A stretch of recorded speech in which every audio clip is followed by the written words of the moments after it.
Hello fellow food fans and welcome back to Dollar Chef. Today, a classic. Top ramen and buttered tilapia. Should be a good one. Very simple. As always, under 10 bucks. Let's get started. Simple stuff, easy stuff first. Water going.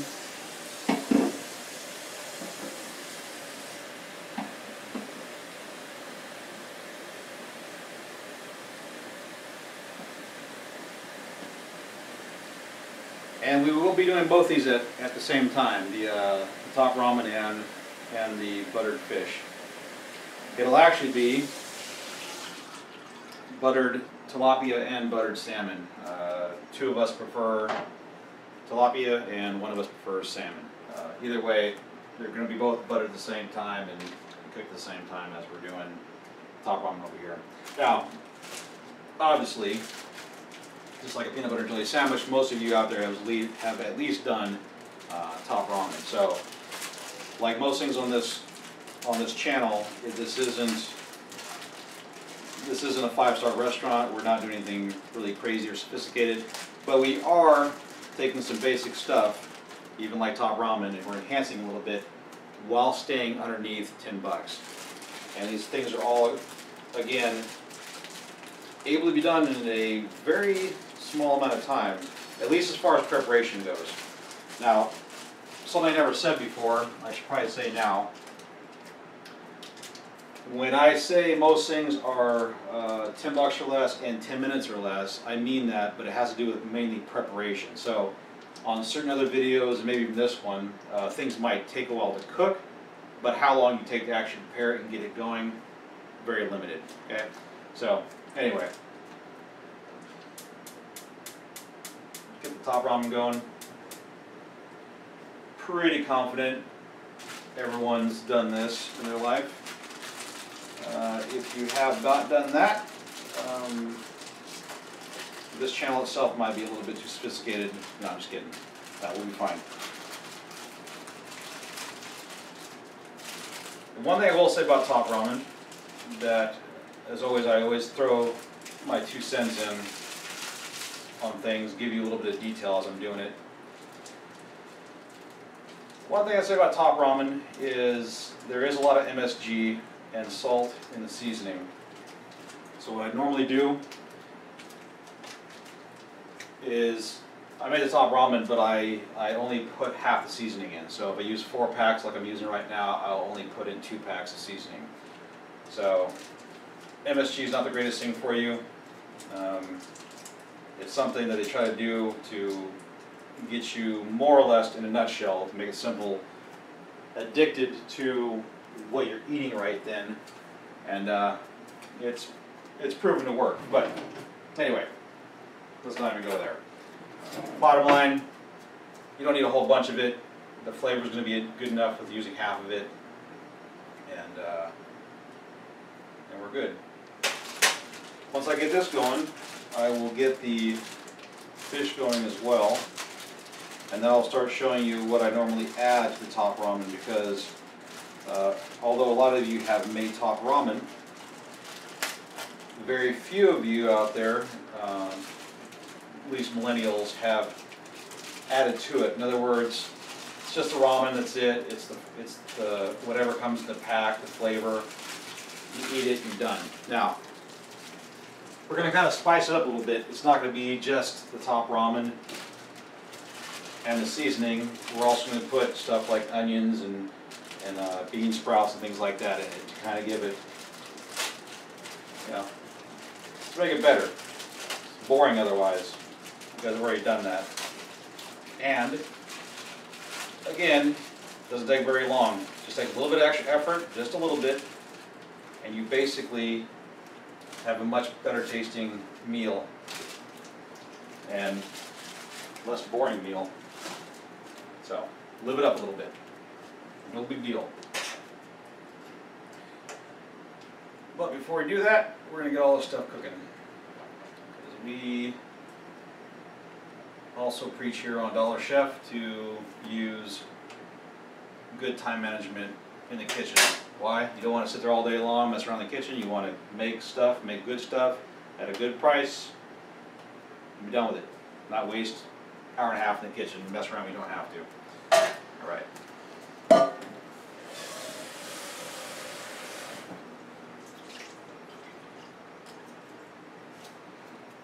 Now, in this bowl, in this pot, very little water, just enough to coat the bottom more or less. And again, as I said before, we use a lot of water-based cooking, not oil-based cooking. You'll see it comes out pretty much just as good, and it's a whole lot better for you. So you're going to see me go to the sink a lot to get water, and you're going to notice that I'm particular on certain amounts of water to basically replace the oil. So sometimes you have to be mindful of how much water is left, and sometimes put a little bit more in the pot where you're cooking, because the oil will still be there but the water burns off. But if you keep timing this right and keep the level of water there properly, you can basically cook a healthy meal just using water, as long as you stay on top of it. So anyway,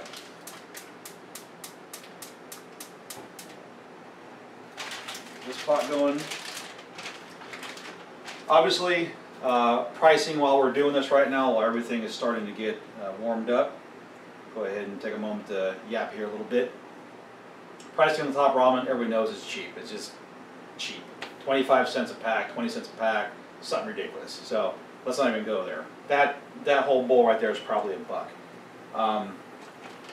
That's $1. But here's the cool thing, and we will get to this in a different video all by itself, is how to shop and where to shop.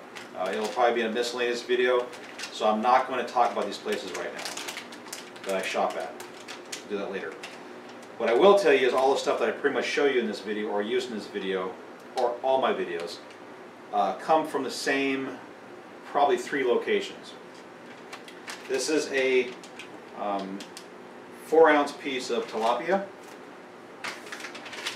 and this is a 4-ounce piece of garlic salmon. Now, both these things are good pieces of fish.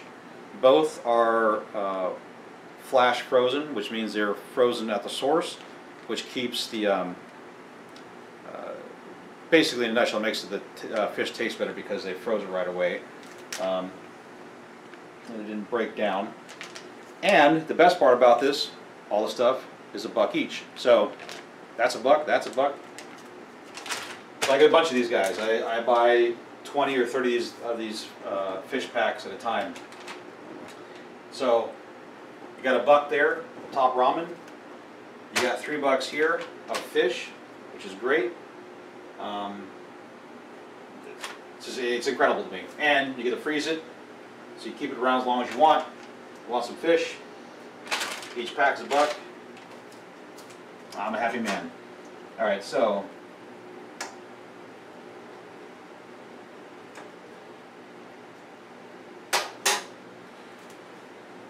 down a little bit.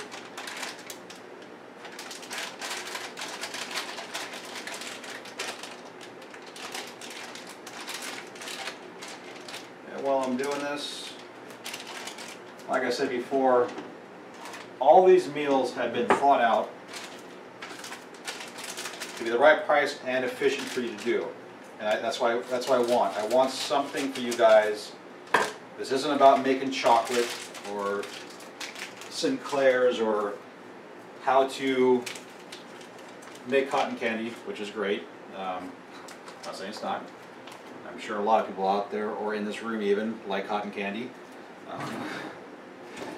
Probably quite a bit. The point is, cotton candy isn't easy to make. At least not without a $50 machine. Stuff in here, what I call real food, stuff that everybody eats for dinner and such. Want to get the right price and the right process for you guys. That way you look at these videos and you go, you know what? I get this guy. Yes, it is simple. He's not talking rocket science here. At the same time, he's not making a peanut butter and jelly sandwich. I mean, this is fish and whatever else, but but it's not like, oh, it's going to cost me $12 or $15 or $25. It's very simple. It's just stuff you have and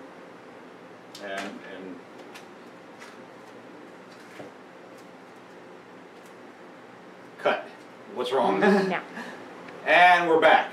And okay, we had a technical difficulty for a second. Anyway, okay, so back to it. When I found this, I knew I could incorporate it in one of these meals, and I was like, wow, $1 per pack. This is going to be great. You can come up with some very reasonable meals that are good for you, and that's what really the site's all about. So anyway, let's get these guys going.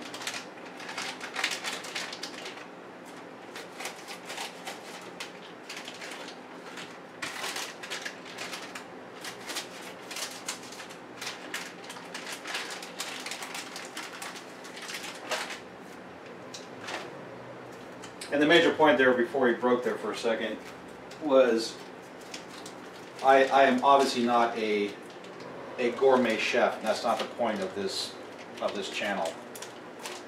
Actually, the point is that I'm not a gourmet chef. The point is I am just like you. I've figured out a process that works. It's taken me time to work out the little bugs and details of it. That way I can present it to you in a very fluid fashion. You can just say, cool, okay, so I go here, I buy this, I bring it back here, it's the right price, it's good stuff, and even I, just like him, can make this stuff pretty easily. And I will eat pretty darn good. I don't know about you guys, my parents didn't take a lot of time teaching me stuff in the kitchen as far as what and how to cook, so that's basically, in a way, what we're kind of doing here, and doing it at a smart price.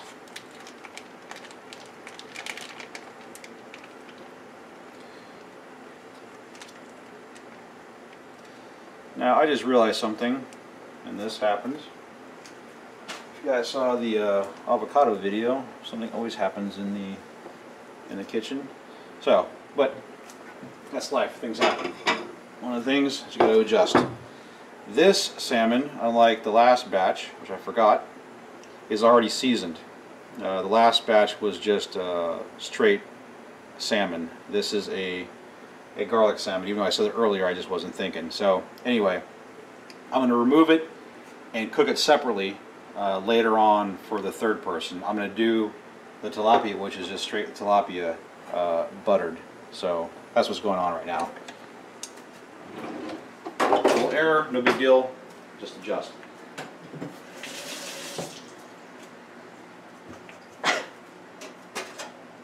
And that's somebody coughing. That's actually Shamazing, which you guys will see me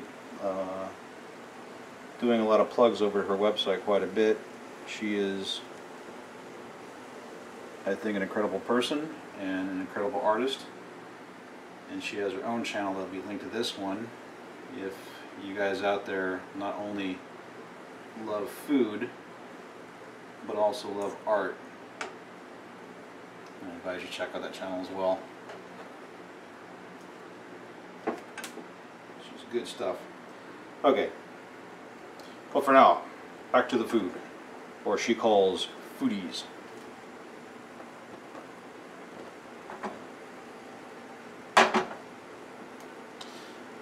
Right now, all it's going to do, just like the top ramen, well, not like the top ramen, all it's going to do right now, because it's frozen, just pretty much, I'm going to get it defrosted and thawed out by cooking it. You'll see how I do with it later. So, enough water's in there to pretty much do that.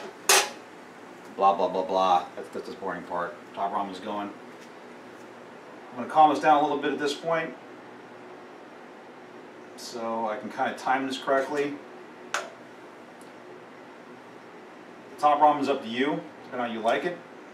I like it pretty well cooked. Shamazing likes it a little bit undercooked. That part's all up to you. Just stop it when you want to stop it.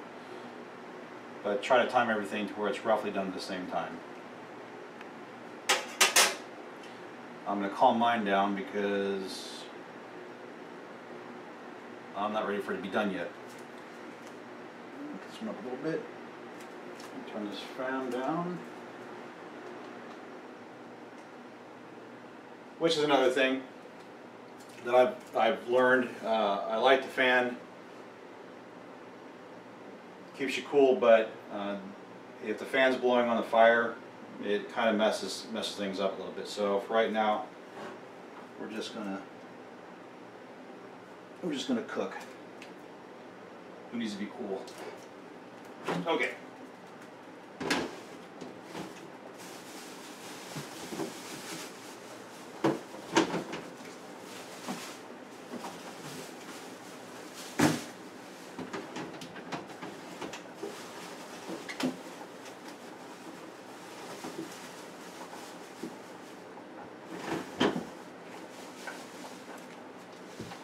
Next up is bean sprouts. All that happens here is, oh, you're fine. All that happens here is for every 2 bags of top ramen, just put a small handful of bean sprouts in, something like that. So in this case, I went four bags of top ramen, so go 2 handfuls. And what you didn't see earlier, obviously as always, of course, have your hands washed when you're doing stuff in the kitchen, is also the bean sprouts were pre-washed, so we're ready to go. Those guys in there.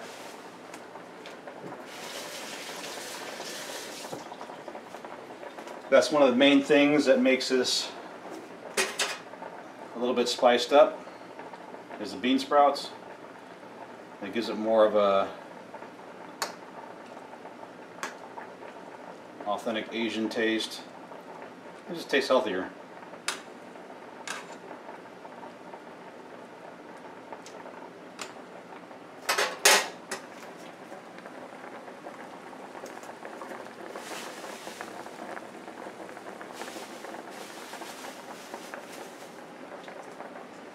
Okay, next over here, while it's doing that, everything's cooking.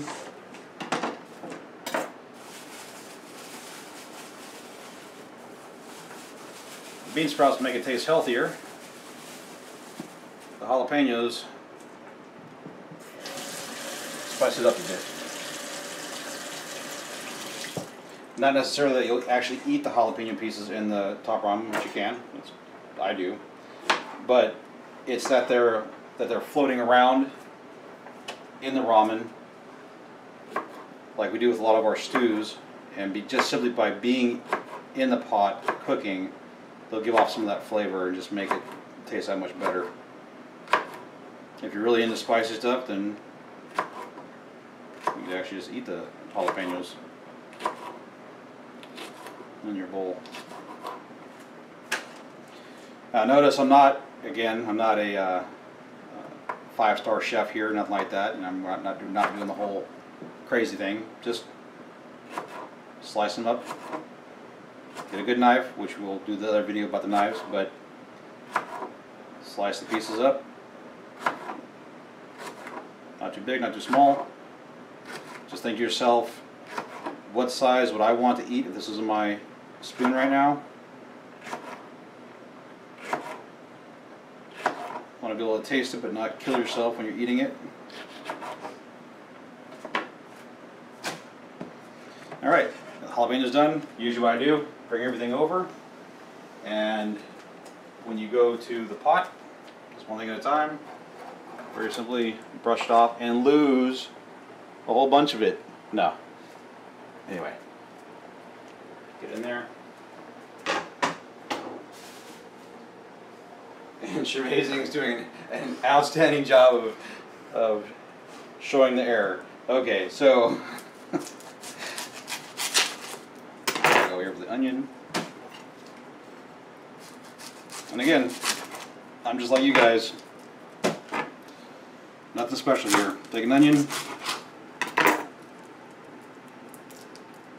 cut the two ends off, peel the outside layer off.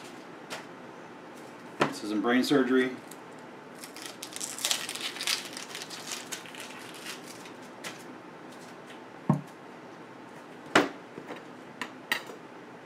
By the way, a lot of times I didn't do it right then, but a lot of times I will clean the, just wash the board off real quick or rinse it off real quick before I do the next food item, but whatever. Alright, now with the top ramen, I cut up onions differently depending on, based on what I'm using it for. For like deli sandwiches, it'll be very thin. For big stews, which we'll do later, it's very thick. Something like top ramen is in the middle. So you'll see sometimes I'll slice or dice depending on what I'm doing for, and also you'll see that there will be different sizes for things. In this case, it's about medium size, something like this.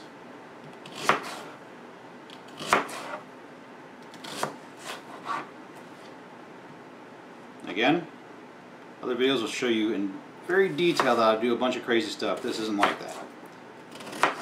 We're just cutting onions. We're not wasting time in the kitchen.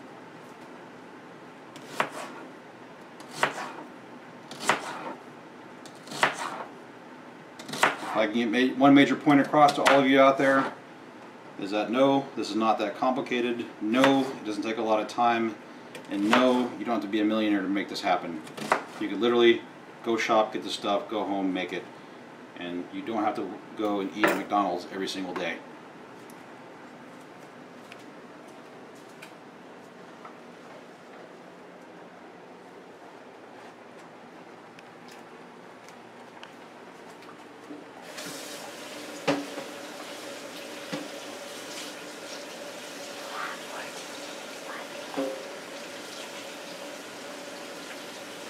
Again, over here,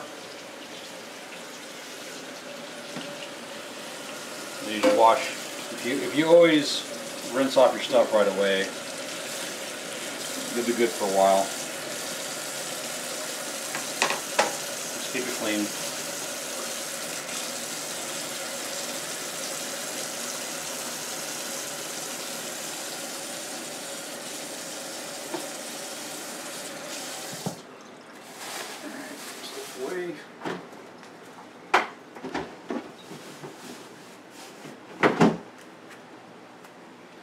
Alright, so what's going on over here? Basically, ramen, like you guys know, is slowly cooking because I turned it down to simmer a while ago. Let's let it do its thing. So let's focus on the fish now. The first part of the fish was to just get it thawed out some, which it is. So now I can actually break it apart. It's no longer frozen. I'm going to calm down. I'm going to lower the heat for a bit here, so that way, one, I could separate it and also talk to you and show you some stuff. Also notice that my timing on this, again, one of the important things about these videos is notice my timing, how I move around, and it's harder while I'm doing the video, but still able to manage it. Is this first part was to get it to the point where the frozen fish can separate from one another, which are pretty much there. So separate it, get all the pieces that are still the most frozen by the pan, and once you're there, notice that the water is almost out now, because again, we're not using oil. But the one downside is, there's like a whole bunch of upsides of not using oil. The one downside is every once in a while you have to know the timing of when to go and take this back over here and just give it a little more water. Not much. Just a minute, a little bit. Why? Obvious reasons. You don't want it to burn. And if you time it correctly, Again, it's very little. If you time it correctly, the water will have been evaporated out of here the same time that your meal is ready, your fish is ready in this case. Sometimes it's beef, sometimes it's, you know, whatever. This time it's fish. So you'll notice that I'll be done here right about the same time that this water is done. The cool thing is if I mess that up, all you got to do is go get more water. If my timing is off a little bit, there's no clock. You also notice that I don't really use a clock.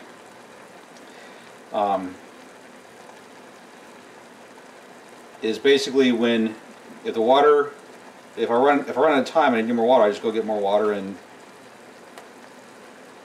keep cooking.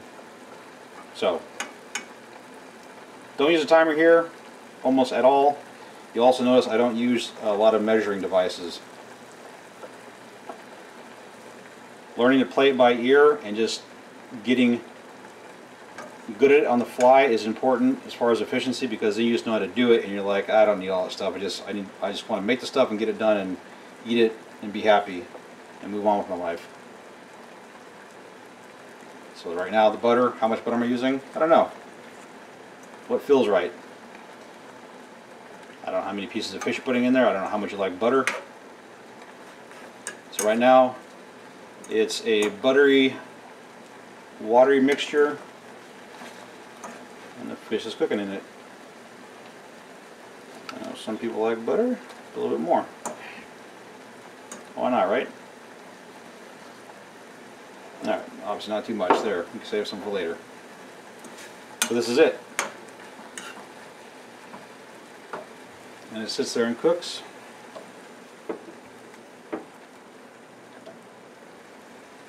And this last portion, you probably want to pay attention to it. And again, if you think about it right now, if I was just doing this without doing the video, it would have been a little bit faster, but this is good. And this, while doing the video, I'm actually in front of the pot the entire time. You probably would have been able to take a break, start at the top ramen, done your thing over there, started thawing out the fish, and then walked away for a few minutes, did something else, who knows, look on the internet for something, blah blah blah, then came back later and then finished up your fish. So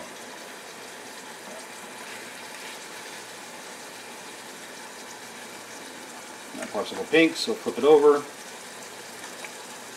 Once the fish is done,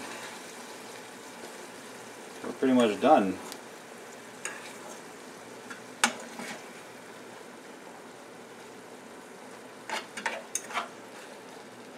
You will have buttered tilapia, or buttered salmon if you go and get the salmon salmon packages.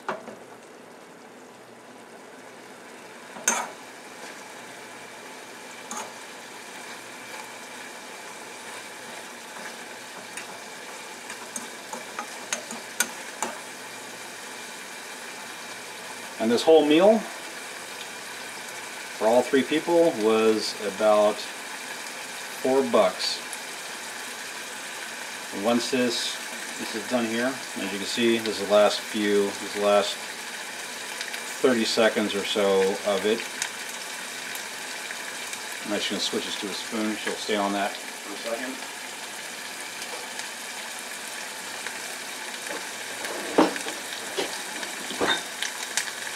Now when you're using the water, on a lot of dishes you'll see that I push it at the very end.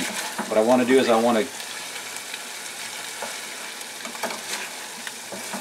used the water to cook it and keep it moisturized the whole time, but at the very end I actually want to basically sear it real quick. So now I'm almost down to the butter alone,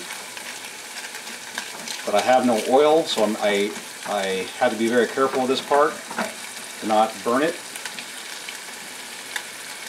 But you'll get good at it. You know the exact timing.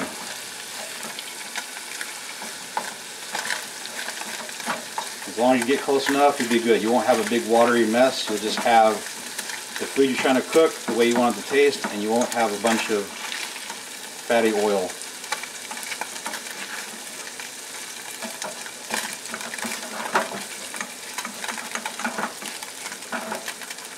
Get it about that dry, especially if you want to keep the butter in there, which we do. That looks about right. Whatever's right for you. So, fish is done. Top ramen's done. And we're done with the video. See you guys next time.